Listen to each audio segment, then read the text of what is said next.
Show. All right, let's move over to some Bluefish news. Bridgeport Bluefish. Let's see. Bluefish ended up taking the rubber game of a 3-game series this past Wednesday, the 17th. They beat the York Revolution. Pat Hearn gave up 4 runs within the first 2 innings, and they were down 4-1. But they ended up getting the win by going 5 and only giving up 10 hits in those 4 runs. In the top half of the 4th, the Fish came with back-to-back hits. Danny Mayora had a single that scored Iggy Suarez. Then Prentice Redmond knocked in his second and third RBI of the game with a double scoring Mayora and Brandon Chavez. It gave the Bridgeport the lead, and they didn't look back from there. So now the Bluefish are actually on their way. They're probably playing tonight.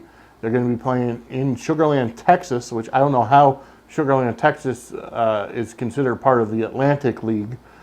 It's actually closer to the Pacific, but either way, Sugar Land, Texas to play the Skeeters.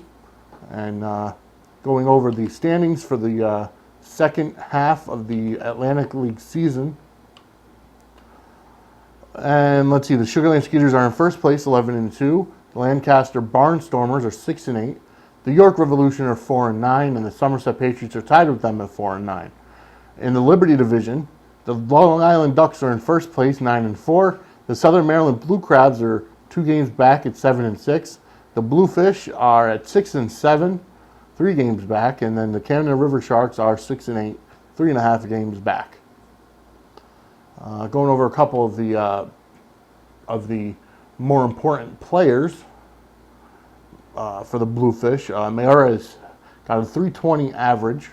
He's an infielder. Crum is an outfielder. He's 312 average.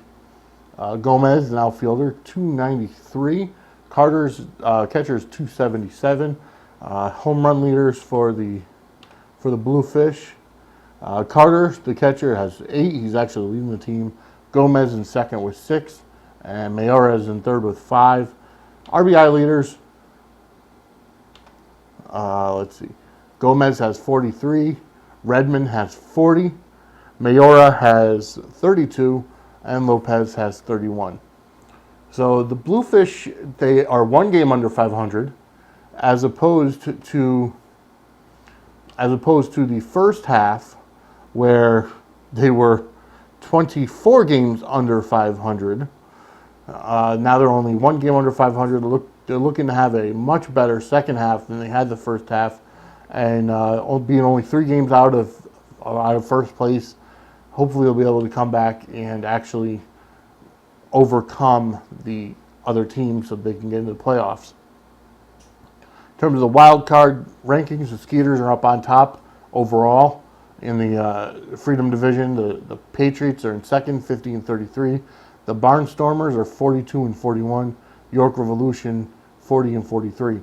What would happen if the Sugar Land Skeeters go on to win the second half as well?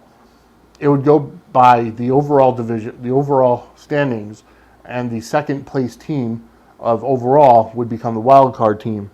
So basically, the Somerset Patriots would be in second right now, and they would be playing for the wild card. They would be the wild card. So moving on, Bridgeport Bluefish news is done right now.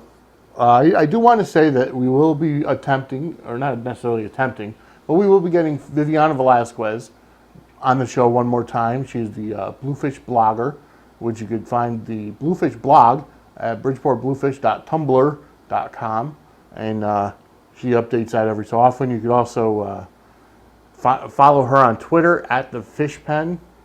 I will probably be having Paul Herman back on, who's public relations director of the Bluefish, so he'll be able to give us some more insight on the team. And I just want to say that the Bridgeport Bluefish themselves look to definitely be a lot better. I